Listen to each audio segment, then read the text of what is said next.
Hi అండి, అందరికీ నమస్కారం. బాగున్నారండి అందరూ? మేము కూడా చాలా బాగున్నామండి.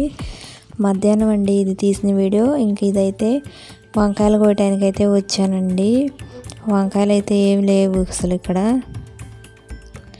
మొత్తం అయితే తిరిగి చూశాను. మొన్న వర్షాలు పడినాయి కదా, ఇక అప్పటి నుంచి సరిగ్గా అయితే కాయట్లేదండి. ఇంకా మొత్తం పూత కూడా రాలిపోయింది, అక్కడక్కడ పురుగు బట్టి అట్లా ఉంది.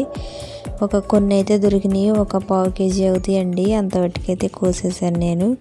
చెట్లు కూడా ఆకులు రాలిపోయినాయి బాగా. ఇంక ఇలా అయితే ఉన్నాయండి. పైన కాడలో ఇదంతా మొత్తం తెల్లగా అయిపోయింది, చెట్టు తెగులు పడినట్టు అయిపోయినాయి. పూత అయితే వస్తుందండి, మళ్ళీ పూత బాగానే వచ్చింది. ఇంకా తర్వాత వస్తాయేమో మేబీ. ఇంకైతే నేను వంకాయలు కోసేసానండి, ఒక పావు కేజీ అయినాయి. ఇంక ఈ కనకాంబరాల చెట్లు కూడా వస్తున్నాయి. ఇప్పుడు ఇది ఈవినింగ్ టైంలోదండి. ఇంకా కోళ్ళకైతే బియ్యం వేసింది మా అమ్మ. ఇంకా నేను గోంగూర కోద్దామని అయితే వెళ్తున్నానండి అటువైపు. ఈ వర్షానికి చెట్లు బాగానే ఉన్నాయి. 2 రోజుల నుంచి ఎండ వస్తుంది కండి, బాగుంది. జాజిపూలు అయితే 2 కోసింది. ఇంకా ఇదైతే దొండకాయ చెట్టు అండి. ఇట్లా పాకటానికైతే పందిరిలాగా సొవ్వలు పెట్టి కట్టేశారు.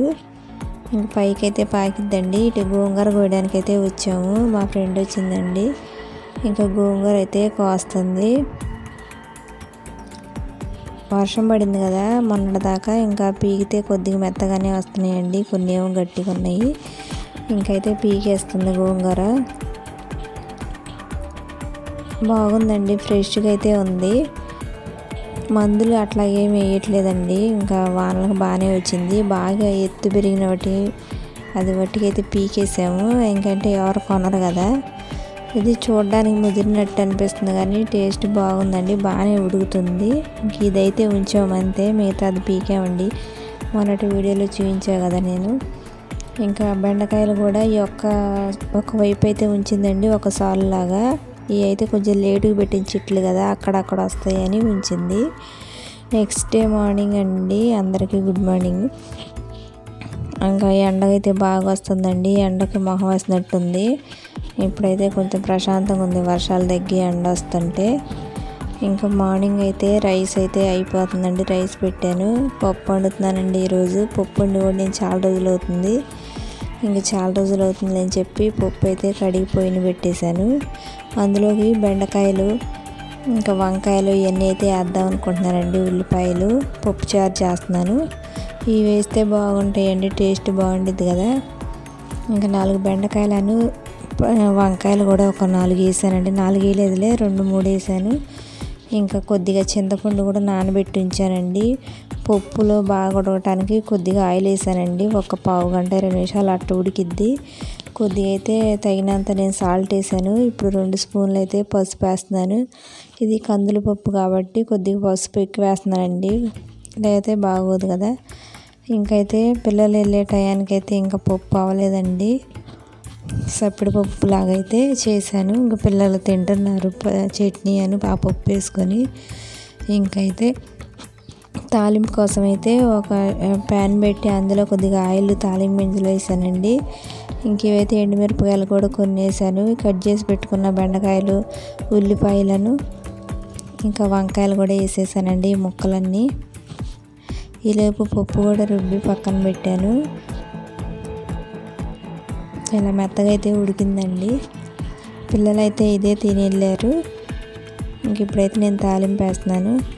ఇంకైతే కొద్దిగా సాల్ట్ వేస్తున్నానండి అందులో ఉడకటానికి. నేను ఆల్రెడీ ఇందాక పప్పులో సాల్ట్ అని పసుపు వేసాను, ఇందులో కూడా కొద్దిగా వేసానండి. మొత్తం ఒకసారి అటు ఇటు కలుపుతున్నాను. కొద్దిగా అయిపోయిన తర్వాత కరివేపాకులు కొన్ని వేసానండి. ఇవి కూడా ఒకసారి అటు ఇటు కలుపుకుంటున్నాను. ఉల్లిపాయలు నేను కట్ చేయకుండా చిన్న ఉల్లిపాయలేనండి, అవి చిన్న సైజు అని చెప్పి డైరెక్ట్గా వేసాను. అలా ఉడికించుకున్నా బాగుంటాయి. చిన్న సైజు ఉల్లిపాయలు కాబట్టి ఇలా వేసేసాను. ఇంక ఇవైతే ఒకసారి బాగా ఫ్రై అయిన దాకైతే ఫ్రై చేస్తున్నానండి సిమ్లోనే. కొద్దిగా ఇప్పుడు కారం వేస్తున్నాను. నేను ఇందాక పప్పులో కారం వేయలేదండి, నేను ఇంక ఇందులోనే వేస్తున్నాను. సరిపోతుంది ఇందులో వేసిన కారమే.